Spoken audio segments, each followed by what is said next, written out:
اسی وظیفے کی برکت کا ایک اور واقعہ آپ کی خدمت میں پیش کرتا ہوں۔ میرا ایک بہت قریبی دوست ایک عجیب مشکل میں مبتلا تھا۔ اس نے مجھے بتایا کہ عرصہ 20 سال سے عدالت میں مقدمہ زیر سماعت ہے، اس کا فیصلہ نہیں ہو رہا۔ ہم بہت پریشان ہیں، تم ہی ایسا کوئی طریقہ بتاؤ کہ ہماری جان اس عذاب سے چھوٹ جائے، کیونکہ ہمارا مخالف فریق اس مقدمے کو سول کورٹ، سیشن کورٹ اور پھر ہائی کورٹ تک لے جا چکا ہے۔ اس کے باوجود کہ ہم حق پر ہیں، لیکن ہماری داد رسی نہیں ہو رہی۔ میں نے اس کو اپنے وظیفے کے سابقہ تجربات سے آگاہ کیا۔ میری باتیں سن کر اس کا ذہن مطمئن ہو گیا۔ میں نے اسے سمجھایا کہ اگر تم دل و جان کے ساتھ اس وظیفے کو مکمل کر لو تو اس مقدمے سے ہونے والی پریشانی سے مستقل طور پر تمہاری جان چھوٹ جائے گی۔ وہ کہنے لگا کہ میں اس وظیفے کو ضرور کروں گا۔ میں نے اس کے کام کی پیچیدہ نوعیت کو دیکھتے ہوئے عمل میں تھوڑا سا اضافہ کیا۔ اس وظیفے کو روزانہ 1100 مرتبہ اول و آخر درود شریف ابراہیمی 11 مرتبہ کے ساتھ پڑھے اور مسلسل 41 دن تک اس عمل کو پہلے بتائے ہوئے طریقے کے مطابق جاری رکھے۔ میرے دوست نے ذوق و شوق کے ساتھ وظیفہ پڑھنا شروع کر دیا۔ عمل شروع کرنے کے 15 دن کے بعد اس مقدمے کی تاریخ نکل آئی۔ جب وہ مقررہ تاریخ کو عدالت میں حاضر ہوئے تو اس وظیفے کی برکت سے جج کو مخالف پارٹی کے طریقہ کار پر سخت غصہ آیا اور جج نے اسی دن مقدمے کا فیصلہ میرے دوست کے حق میں کر دیا۔ میرے دوست کی خوشی قابل دید تھی۔ اللہ نے اس کی محنت کا ثمر اسے دے دیا تھا۔ یہ وظیفہ میرا برسوں کا آزمایا ہوا ہے۔ اگر کوئی اس وظیفے کو کرنا چاہتا ہے تو میری طرف سے اجازت ہے، بس اتنا خیال رہے کہ اس کے ذریعے کوئی ناجائز کام کرنے کی کوشش نہ کریں، کیونکہ یہ روحانی وظیفہ ہے۔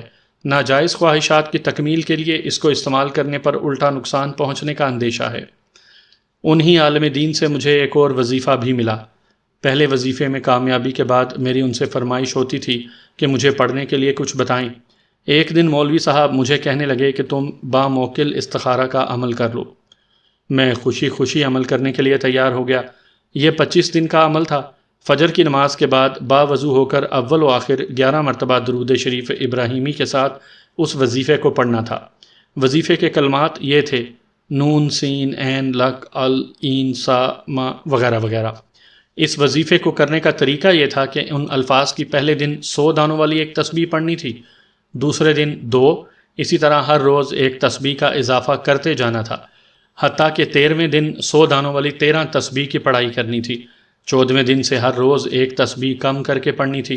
جس دن آخری تسبیح 100 کی پڑھائی مکمل ہو جاتی تو عمل مکمل ہو جاتا۔ آخری دن 50 بچوں میں آدھی آدھی روٹی اور حلوہ تقسیم کرنا تھا۔ مولوی صاحب نے استخارہ کرنے کا طریقہ یہ بتایا تھا کہ رات کو سونے سے پہلے 7 مرتبہ وظیفہ کے کلمات پڑھ کر دایاں ہاتھ چہرے کے نیچے رکھ کر منہ قبلہ شریف کی طرف کر کے دل میں اپنے مقصد کا ارادہ کر کے سو جانا ہے۔ نیند آنے کی دیر ہے کہ 7 موکل خواب میں حاضر ہو جائیں گے۔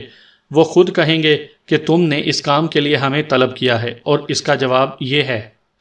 عمل کرنے کے بعد میں نے بطور تجربہ پہلی رات کو عشاء کی نماز کے بعد 7 مرتبہ یہ الفاظ دہرائے اور سو گیا۔ رات کو خواب میں 7 جنات انسانی شکل میں حاضر ہو گئے۔ میں نے سونے سے پہلے دل میں یہ ارادہ کیا تھا کہ میری بہن جو عرصہ دراز سے بہت سخت بیمار ہے، اس کو کیا بیماری ہے۔ موکلات نے خواب میں بتایا کہ یہ بیماری اللہ کی طرف سے ہے، اس پر کسی نے جادو وغیرہ نہیں کیا۔ اس جواب کا یہ فائدہ ہوا کہ ہمیں تسلی ہو گئی کہ یہ جادو یا آسیب کا اثر نہیں۔ بعد میں ہم نے ڈاکٹری علاج جاری رکھا۔ جس رات کو میں یہ تجربہ کرتا ہوں اسی دن صبح کو میرا ایک استاد مجھے ملنے کے لیے آتا ہے، جو کالے علم کا بہت ماہر تھا۔ وہ مجھے بہت دیر کے بعد ملنے کے لیے آیا تھا۔ میں اسے بہت اچھی طرح جانتا تھا۔ اس نے میرے ساتھ مصافحہ کرنے کے لیے ہاتھ آگے بڑھایا۔ میں نے ایک لمحے میں 1000 مرتبہ سوچا کہ اگر اس سے ہاتھ ملا لیا تو یہ مجھ سے میرا عمل چھین کر لے جائے گا، کیونکہ ابھی میں نے عمل کی حفاظت والا وظیفہ نہیں کیا تھا، اور اگر میں ہاتھ نہ ملاتا تو یہ کہے گا کہ میرا کیا نالائق شاگرد ہے، اتنی دیر بعد ملنے کے لیے آیا ہوں اور یہ میرے سلام کا جواب دینے اور ہاتھ ملانے کے لیے بھی تیار نہیں۔ مجبوراً مجھے اس کے ساتھ ہاتھ ملانا پڑا۔ ہاتھ ملانے کے بعد دل سے یہ آواز آئی کہ لے بیٹا، تمہارا کام تو ختم ہوا۔ لیکن امید کی ایک ہلکی سی کرن کبھی کبھی کروٹ لیتی کہ شاید استاد نے عمل نہ ہی چھینا ہو۔ رات کو دوبارہ میں نے تجربہ کیا تو کوئی موکل حاضر نہ ہوئے۔ چند دن مولوی صاحب کے ہاں چکر لگائے لیکن ملاقات نہ ہو سکی۔ یہ واقعہ رمضان المبارک کے مہینے میں پیش آیا تھا۔ ایک دن پھر میں ان سے ملاقات کے لیے گیا تو مولوی صاحب کے برخوردار کہنے لگے کہ وہ تو اعتکاف پر بیٹھ گئے ہیں۔ عید کے بعد تیسرے دن میں ان کے پاس گیا۔ وہ اس وقت مسجد میں بچوں کو قرآن پاک پڑھا رہے تھے۔ میں کافی دیر ان کے فارغ ہونے کے انتظار میں پاس ہی بیٹھا رہا۔ فارغ ہونے کے بعد انہوں نے میری طرف دیکھا اور دریافت کیا کہ کس طرح آنا ہوا۔ میں نے انہیں بتایا کہ آپ نے مجھے جو عمل بتایا تھا میں نے وہ مکمل کر لیا، لیکن اس کے بعد ایک کالے عمل والا استاد مجھے ملنے کے لیے آیا تھا۔ اس کے بعد موکلات کی حاضری نہیں ہوئی۔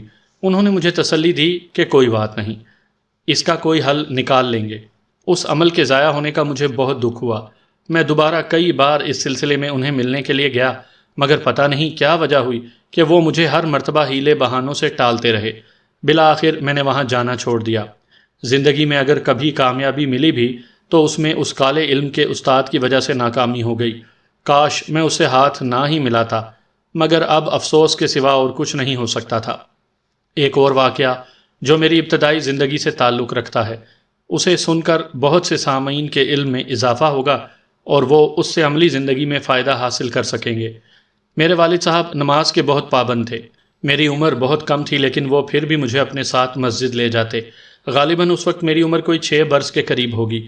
میں مسجد میں نماز پڑھنے کے لیے گیا۔ وہاں ایک بزرگ نماز پڑھنے کے لیے آئے۔ ان کا نام حافظ عبد الغفور تھا اور وہ ہنجاں والی کے رہائشی تھے۔ وہ عالم دین اور عالم با عمل تھے۔ وہ مسجد میں نماز ادا کرنے کے بعد بیٹھے ہوئے تھے کہ میں بھی ان کے قریب جا کر بیٹھ گیا اور ان سے درخواست کی کہ مجھے کچھ پڑھنے کے لیے بتائیں۔ وہ مجھے دیکھ کر مسکرائے اور کہنے لگے کہ تمہاری تو عمر ابھی بہت کم ہے، تمہیں کیا بتائیں؟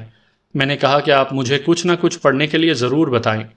وہ کہنے لگے اچھا تم ایسا کرو کہ جب بھی صبح کو تم نیند سے بیدار ہو جاؤ تو چارپائی سے پاؤں نیچے رکھنے سے پہلے 3 مرتبہ یہ الفاظ ادا کرنے ہیں: اعوذ باللہ من الشیطان الرجیم، لا حول ولا قوۃ الا باللہ العلی العظیم۔ جب تیسری مرتبہ یہ الفاظ ادا کرنے لگو تو آخر میں بائیں کندھے کی طرف منہ کر کے تھو تھو کرنا ہے، یعنی تھتکار دینا ہے۔ انہوں نے مجھے تاکید کی کہ بلا ناغہ اس عمل کو کرنا ہے، تمہارے لیے کافی ہے۔ میں بہت خوش ہوا کہ بزرگوں نے مجھے کچھ نہ کچھ پڑھنے کے لیے بتا دیا۔ اس عمل کو کرتے ہوئے مجھے تقریباً 47 سال ہو گئے ہیں۔ آج بھی میں عمل کرنے کے بعد چارپائی سے نیچے پاؤں رکھتا ہوں۔ مجھے یاد نہیں کہ کوئی دن ایسا گزرا ہو جب میں نے یہ عمل نہ کیا ہو۔ میں سمجھتا ہوں کہ کالے علم میں میری ناکامی کا سبب یہی وظیفہ بنا، کیونکہ میں جب بھی کوئی سفلی عملیات کرنا چاہتا تو دل میں یہ ارادہ کر لیتا کہ بس شوق کی خاطر ایک مرتبہ سیکھنا ہے، پھر اس کو چھوڑ دوں گا۔ میں نے بار بار توبہ کی اور اتنی ہی مرتبہ ٹوٹی۔ آدھی زندگی بدی اور آدھی نیکی کے ساتھ گزری۔ اب پھر توبہ کی ہوئی ہے اور ابھی تک قائم ہے۔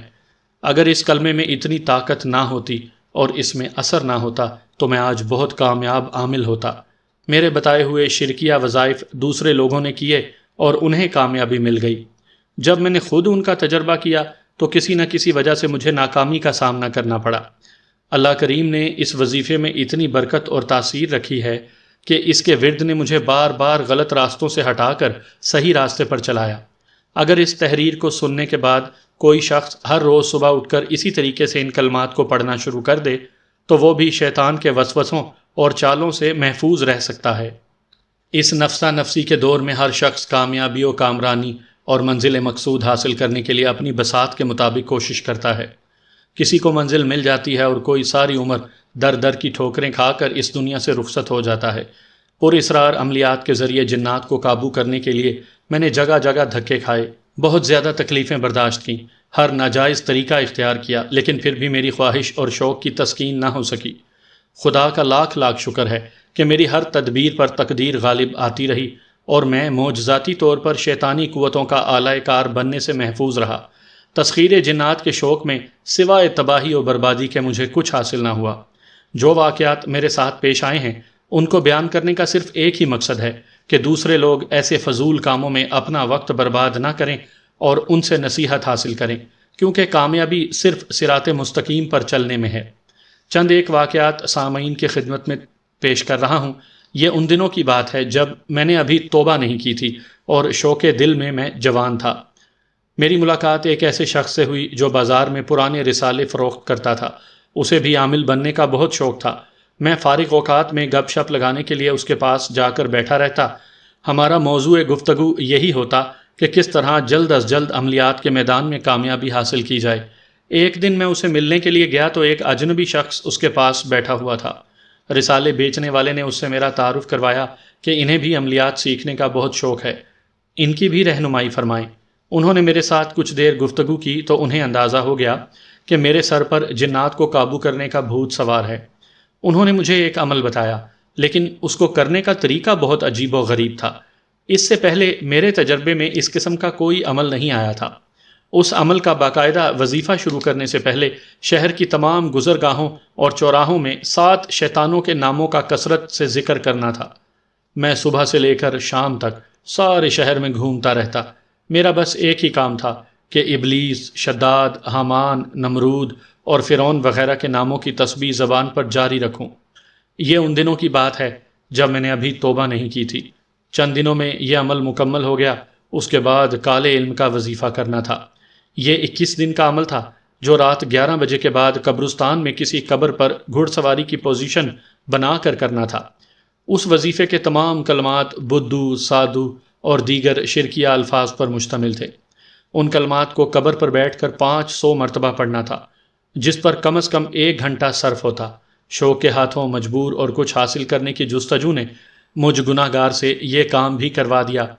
جس دن شہر کی گزرگاہوں میں پڑھائی مکمل ہوئی، اسی دن میں نے قبرستان میں جا کر ایک قبر کا انتخاب کیا اور وہاں جھاڑ دے کر آیا۔ یہ بھی عمل کا حصہ تھا۔ جس قبرستان کا میں نے انتخاب کیا اس میں بہت خطرناک سانپوں کا بسیرا تھا، لیکن میں نے اس کی بھی پرواہ نہ کی اور روزانہ رات کو قبر پر بیٹھ کر وظیفہ کرنا شروع کر دیا۔ اس عمل میں موکلات کی پہلی حاضری 11ویں رات کو ہونی تھی، لیکن موکلات 8ویں رات کو ہی حاضر ہو گئے۔ میں قبر پر سوار عمل کرنے میں مصروف تھا کہ میرے سامنے کتے کا چھوٹا سا بچہ نمودار ہوا۔ پہلے تو مجھے بہت سخت غصہ آیا اور میں نے سوچا کہ اس کو ایک ڈنڈا مار کر بھگا دوں۔ پھر دل سے آواز آئی کہ کتے کے بچے کا یہاں کیا کام؟ یہ کوئی موکل ہے جو کتے کی شکل میں آیا ہے۔ میں نے پڑھائی جاری رکھی تو کتے کا بچہ میرے پیچھے جا کر بیٹھ گیا اور اس نے اتنی خوفناک آواز میں چیخ ماری کہ میرے جسم کا ایک ایک بال خوف کی وجہ سے کھڑا ہو گیا۔ میں بہت خوف زدہ ہوا۔ اس کی چیخ کی آواز سن کر کہیں شہر کے سارے لوگ قبرستان کا رخ نہ کر لیں۔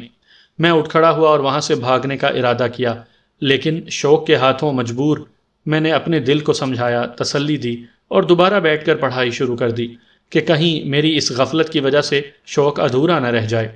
پڑھائی مکمل کرنے کے بعد میں گھر آ گیا۔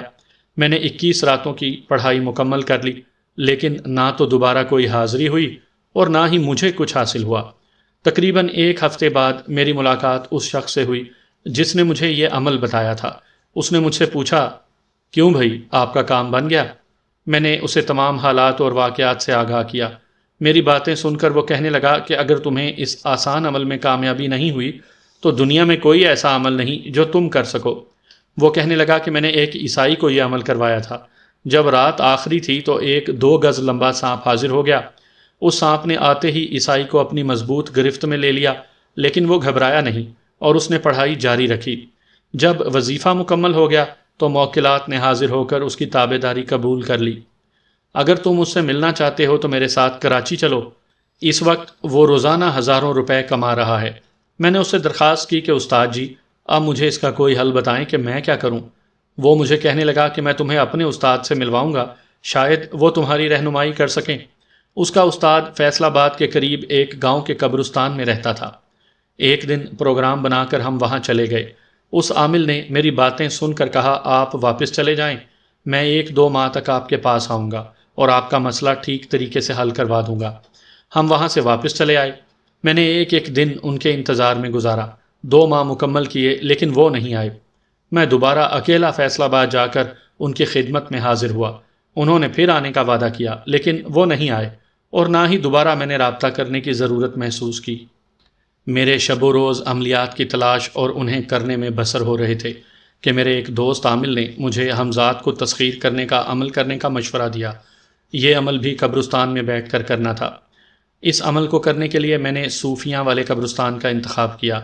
رات 11 بجے کے قریب میں ایک بالٹی میں پانی اور ہاتھ میں ڈنڈا لے کر قبرستان کی طرف روانہ ہوا۔ جب میں قبرستان کی گیٹ پر پہنچا تو ایک کتا جس کا قد گدھے کے برابر تھا وہ میرے سامنے آ کر کھڑا ہو گیا۔ اس کے خطرناک تیور دیکھ کر میں پیچھے ہو گیا۔ مجھے سمجھ نہیں آ رہی تھی کہ اب آگے جاؤں کہ اچانک اس کتے نما گدھے نے چھلانگ لگائی اور نظروں سے غائب ہو گیا۔ میں حوصلہ کر کے قبرستان میں داخل ہوا، وضو کیا اور پڑھائی شروع کر دی۔ اس عمل کو 1100 مرتبہ پڑھنا تھا اور یہ تقریباً 1 گھنٹے کی پڑھائی تھی۔ میں نے اپنا کام مکمل کیا، گھر کے دروازے پر پہنچ کر اپنے بڑے بیٹے کے رونے کی آواز سنائی دی۔ میں دروازے پر کم و بیش آدھ گھنٹہ کھڑا سوچتا رہا کہ اب کیا کروں۔ دروازہ کھٹکھٹانے کو دل نہ کرے کہ سارے گھر والے جاگ جائیں گے اور سوال کریں گے کہ اس وقت کہاں سے آئے ہو۔ ادھر بچے کے رونے کی رفتار میں اضافہ ہوتا جا رہا تھا۔ میرے دل میں خیال آیا کہ لگتا ہے یہ وظیفہ بھی نامکمل ہی چھوڑنا پڑے گا۔ میں نے دروازہ کھٹکھٹانے سے پہلے وہیں کھڑے ہو کر یہ الفاظ ادا کیے کہ کل سے یہ عمل کرنے کے لیے نہیں جانا۔ یہ الفاظ کہنے کی دیر تھی کہ بچے کے رونے کی آواز بند ہو گئی۔ اس کے بعد میں نے دروازے پر دستک دی۔ میری اہلیہ نے خاموشی کے ساتھ دروازہ کھول دیا اور میں اپنی چارپائی پر جا کر سو گیا۔ بعض وظائف ایسے ہوتے ہیں کہ ان کے آغاز میں موکلات تنگ کرنا شروع کر دیتے ہیں تاکہ آدمی پریشان ہو کر وظیفہ کرنا چھوڑ دے۔ جب میرے بچے کی عمر 8-9 سال ہو گئی تو پھر دل میں شوق پیدا ہوا کہ دوبارہ کسی ایسے عمل کی کوشش کرنی چاہیے جو بہت اعلیٰ پائے کا ہو۔ میں نے اپنے ایک عامل دوست سے اس خواہش کا تذکرہ کیا۔ وہ کہنے لگا کہ جو عمل تم کرنا چاہتے ہو اس میں تمہاری اولاد کی زندگی خطرے میں پڑ جائے گی۔ میں نے کہا کہ اولاد کی خیر ہے، عمل میں کامیابی ہونی چاہیے۔ یہ بہت زبردست قسم کا کالا علم تھا۔ اس عمل کی میں نے آزمائشی طور پر 5-7 دن میں پڑھائی کی۔ جب کوئی مصیبت نازل نہ ہوئی تو میں نے اس عمل کو کرنے کا فیصلہ کر لیا۔ جس رات میں نے باقاعدہ وظیفے کے لیے بیٹھنا تھا، دوپہر کے وقت میں نے قبرستان جا کر ایک قبر کو منتخب کیا اور اس جگہ کی صفائی کر کے واپس گھر آ گیا۔ دروازے کے اندر داخل ہوا تو گھر کی خواتین میرے بیٹے کو بستر پر لٹا کر ارد گرد پریشانی کے عالم میں بیٹھی ہوئی تھیں۔ میرے بیٹے کی آنکھیں الٹی ہو گئی تھیں اور وہ بے سدھ لیٹا ہوا تھا۔ میں نے ان سے پوچھا کہ اسے کیا ہوا ہے، تو وہ کہنے لگیں کہ 1 گھنٹہ پہلے یہ خود ہی آ کر بستر پر لیٹ گیا ہے، کچھ سمجھ نہیں آ رہی کہ اس کو ہوا کیا ہے۔ میں نے فوری طور پر ڈاکٹر سے رابطہ کیا لیکن کسی کی سمجھ میں کچھ نہ آیا۔ شام تک یہی سلسلہ چلتا رہا۔ جو بھی ڈاکٹر آ کر اسے چیک کرتا یہی کہتا کہ اس کو دوائی کس مرض کی دیں، سمجھ میں نہیں آ رہی اس کو ہوا کیا ہے۔ ہاں البتہ یہ آج رات صحیح سلامت نکال گیا تو شاید پھر اس کے بچنے کی کوئی امید نکل آئے۔ بجائے اس کے کہ میں رات جا کر قبرستان میں عمل کا آغاز کرتا، میری تمام رات بچے کی چارپائی کے پاس بیٹھے گزری۔ صبح ہونے تک اس کی طبیعت جوں کی توں رہی، نہ تو اس نے کوئی حرکت کی اور نہ کچھ کھایا پیا۔ صبح 10 بجے کے قریب بچے کی نانی اتفاقاً لاہور سے ملنے کے لیے آئی۔ اس نے بچے کی حالت دیکھی تو ہمیں مجبور کر کے لاہور کے کسی بڑے ڈاکٹر کے پاس چلنے کو کہا اور کسی سیانے ڈاکٹر کو چیک اپ کروانے کے لیے بچے کو اپنے ساتھ لاہور لے گئیں۔ وہاں ڈاکٹروں نے اس کے مختلف ٹیسٹ کیے اور دوائیں لکھ کر دیں۔ جب نرس نے بچے کو انجیکشن لگایا تو کچھ دیر بعد بچے نے آنکھیں کھولنا شروع کر دیں اور پوچھنے لگا کہ مجھے یہاں کیوں لے کر آئے ہیں۔ جب دوپہر کو اسے دوائی کی دوسری خوراک دی گئی تو وہ اٹھ کر بیٹھ گیا۔ شام کو تیسری خوراک کھانے کے بعد وہ چلنے پھرنے لگ گیا۔ جب ڈاکٹر صاحب وارڈ میں اسے دیکھنے کے لیے آئے تو ہم نے ان سے اجازت مانگی لیکن وہ کہنے لگے کہ مریض کو 1 دن مزید ادھر رہنے دیں۔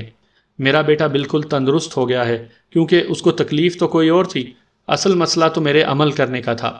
وظیفہ شروع کرنے سے پہلے ہی موکلات نے اپنا اثر دکھا دیا تھا کہ کہیں اس کا والد ہمارے لیے درد سر نہ بن جائے۔ ان کا یہ حربہ کامیاب رہا اور میں نے اولاد کی محبت کے ہاتھوں مجبور ہو کر وہ عمل کرنے کا ارادہ ترک کر دیا۔ عملیات کے حصول کی تگ و دو کے دوران میری ملاقات صوفی محمد شریف صاحب سے ہوئی۔ وہ پہلے بہت بڑے ڈاکو تھے۔ ایک مرتبہ ان کے دل میں توبہ کا خیال آیا تو وہ سب کچھ چھوڑ چھاڑ کر گوشہ نشیں ہو گئے۔ انہوں نے پرہیزگاری اور تقوی میں کمال حاصل کیا۔ اللہ تعالیٰ نے انہیں بہت اچھی آواز سے نوازا تھا۔ وہ اکثر اپنی سریلی آواز میں یہ شعر پڑھا کرتے تھے: بخش محبت یا رب اپنی نالے حب نبی سروردی، پا دے خیر نہیں گھٹ جاندی رحمت تیرے گھر دی۔ ان کی آواز میں جادوئی اثر تھا۔ انسان تو کجا، جن بھی ان کی آواز پر فریفتہ تھے۔ پتہ نہیں ان کے دل میں چلہ کشی کا خیال کیسے آ گیا۔ انہوں نے بغیر کسی رہنمائی اور استاد کے شوقیہ طور پر ایک عمل کا آغاز کیا۔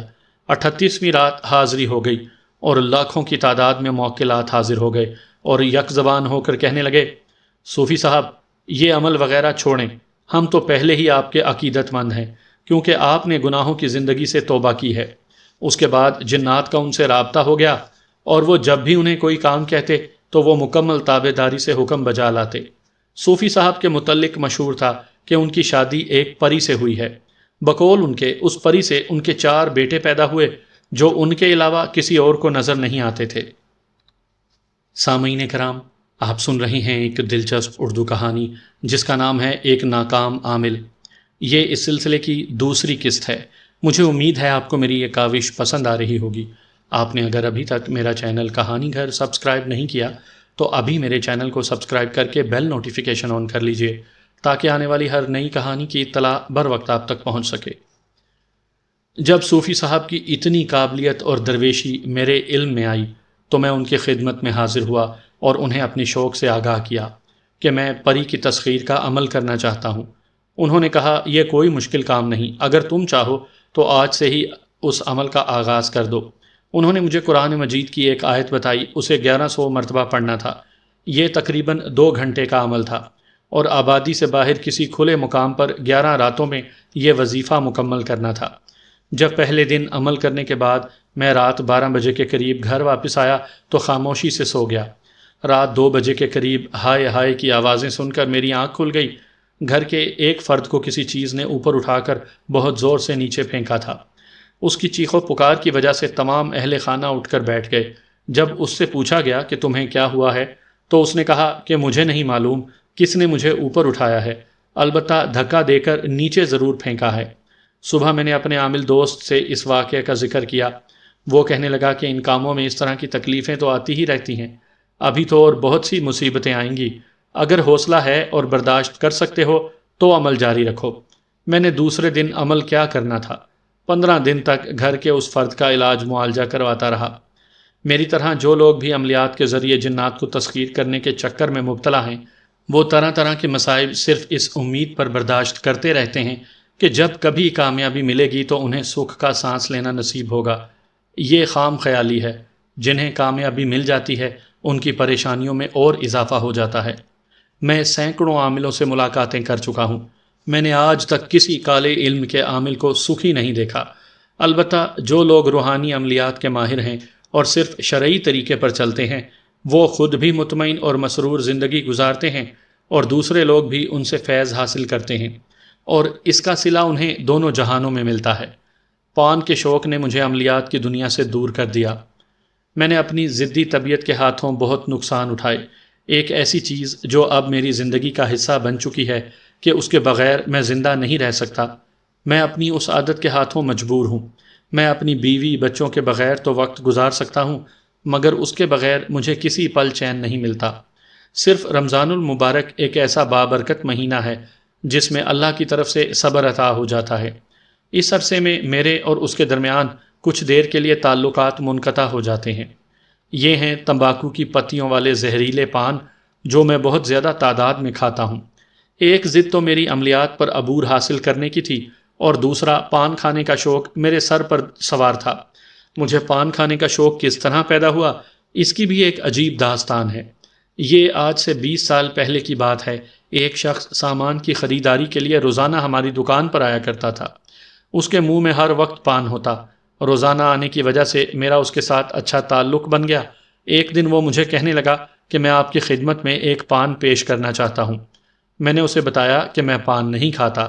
چند روز بعد اس نے پان کھانے کے فوائد بیان کیے اور مجھے دوبارہ پان کھانے کی دعوت دی، لیکن میں نے پھر انکار کر دیا۔ اس کے بعد وہ 3 ماہ تک مسلسل وقفے سے مجھے پان کھانے کی دعوت دیتا رہا۔ ایک دن بدقسمتی سے میں نے پان کھانے کی حامی بھر لی۔ وہ میرے لیے تازہ پان لگوا کر لایا اور بڑی چاہت سے میری خدمت میں پیش کیا۔ جب میں نے پان منہ میں رکھ کر چبانا شروع کیا تو میرا دماغ گھوم گیا، پیٹ درد ہوا اور لیٹرین میں جانے کی حاجت محسوس ہوئی۔ میں نے دکان پر کسی کو احساس نہ ہونے دیا کہ میرے ساتھ کیا بیتی ہے اور لیٹرین سے واپس آ کر دوبارہ کام شروع کر دیا۔